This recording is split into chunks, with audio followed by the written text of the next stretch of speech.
Safe এক্সিটের কথা তো আমরা বলেছিলাম শেখ হাসিনার আমলে, যে আপনি যে অন্যায় করছেন, আপনি যেভাবে নিপীড়ন নির্যাতন করছেন, আপনি যেভাবে গণতন্ত্রকে ধ্বংস করেছেন, আপনি নির্বাচন কমিশনকে ধ্বংস করেছেন, আপনার রাজনীতিতে আপনি আপনার সরকারকে টিকিয়ে রাখার জন্য, গদি রক্ষা করার জন্য বিরোধী রাজনৈতিক নেতা কর্মীকে অদৃশ্য করছেন, বিচার বহির্ভূত হত্যা করছেন, ক্রস ফায়ার দিচ্ছেন।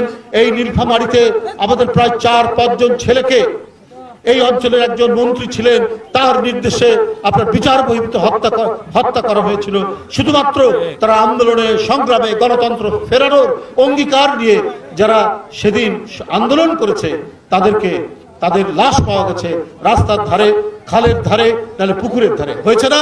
এই নীলফামারীতেই তো ঘটনা হয়েছে।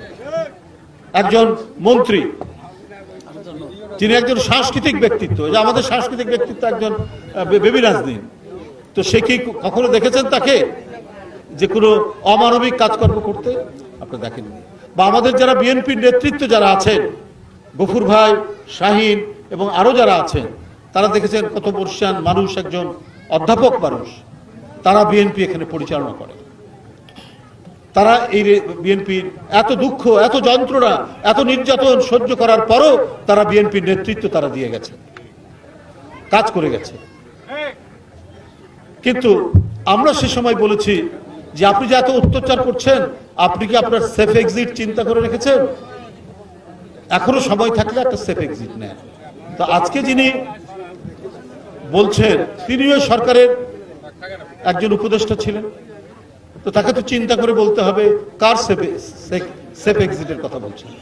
যদি কোনো ব্যক্তি অন্যায় করে থাকে, সে যদি দুর্নীতি নয় মহা দুর্নীতি করে থাকে, টাকা পাচার করে থাকে, অপরাধ করে থাকে, হত্যাকাণ্ডের সাথে যুক্ত থাকে, তার সেফ এক্সিট দরকার। আপনি তো সরকারের উপদেষ্টা ছিলেন, আপনি বলেন কারা কারা এই ধরনের অন্যায় অপরাধ করেছে, তাদের সেফ এক্সিটের কথা তখন তারাও চিন্তা করবে, জাতীয় চিন্তা করবে। আমরা ডক্টর ইউনূস সাহেবের অন্তর্বর্তীকালীন সরকার, সমস্ত গণতান্ত্রিক রাজনৈতিক দল আমরা সমর্থন করেছি।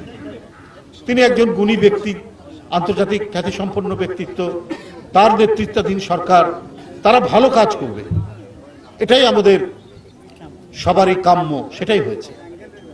যদি এর মধ্যে কোনো উপদেষ্টা করে থাকে বা কয়েকজন উপদেষ্টা করা থাকে, যিনি বলছেন যে সেফ এক্সিট নেওয়ার কথা, তিনিও উপদেষ্টা ছিলেন, তাহলে আপনি তালিকা দিন কারা অপরাধের সাথে জড়িত, কারা টাকা পাচার করছে, কারা দুর্নীতি করছে, কারা অন্যায় করছে, তাহলে সে কথা বলুন আপনি।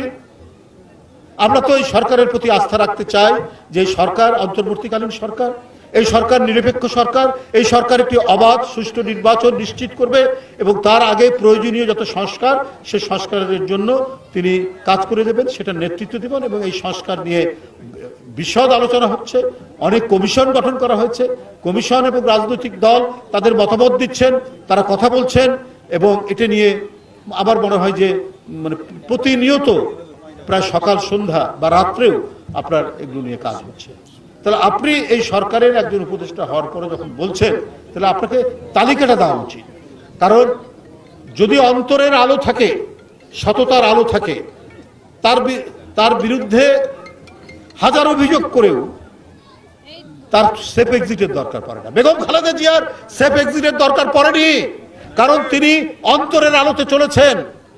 তার বিরুদ্ধে অনেক মিথ্যা মামলা অভিযোগ করা হয়েছে, কিন্তু এই দেশের মৃত্তিকা, মাটি, এর আলো, জল, বাতাস, পানি, বায়ু, এর মধ্যেই তিনি থাকতে চেয়েছেন। তার সেফ এক্সিটের দরকার পড়েনি। বন্ধুরা আমার, তো আজকে কেন এই সেফ এক্সিটের কথা বলা হচ্ছে? তাহলে কোথায় কি হয়েছে আমরা জানি। আমরা হ্যাঁ, অনেক সমালোচনা আছে, আইন শৃঙ্খলার পরিস্থিতি তেমন উন্নতি হচ্ছে না, তবে উপদেষ্টারা চেষ্টা করছে।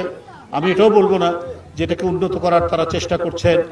আপনার অর্থনৈতিক অবস্থা খুব খারাপ, নতুন মানে কর এবং সেই জিডিপি এটা ক্রমাগতভাবে কমছে, কর্মসংস্থান হচ্ছে না, আপনার নতুন নতুন শিল্প কলকারখানা বন্ধ হচ্ছে, এটা ঠিক। কিন্তু আবার অর্থনৈতিক শৃঙ্খলাও অনেকটা নিয়ে এসেছিলেন শেখ হাসিনার আমলের মতো, শুধুই টাকা পাচার আর বড় বড় প্রজেক্ট দেখিয়ে, মেট্রো রেল, তারপর ফ্লাইওভার, উড়াল সেতু, পদ্মা সেতু ইত্যাদি দেখিয়ে প্রায় 28 লক্ষ কোটি টাকা যে পাচার হয়েছে, সে টাকা পাচারের কথা আমরা তো এখন তেমন একটা শুনছি না। বন্ধুরা আমার, তো এইটা মানে আমরা যতটুকু আমরা আগেই বলেছি, এই সরকারের যে বিষয়গুলি সমালোচনা করার মতো নেগেটিভ, সেগুলো আমরা সমালোচনা করব।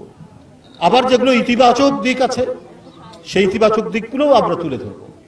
আমরা এই সরকারকে মানে অন্তর্বর্তী সরকার ব্যর্থ হোক এটা আমরা চাই না, কিন্তু সরকারেরও দায়িত্ব সুচারুভাবে সরকার পরিচালনা করা, এবং সত্যিকার অর্থেও যদি কেউ কোনো ধরনের দুর্নীতি বা কোনো অপরাধমূলক কাজের মধ্যে যদি নিযুক্ত থাকে, তাহলে সেটা তার বিরুদ্ধে ব্যবস্থা নেওয়া।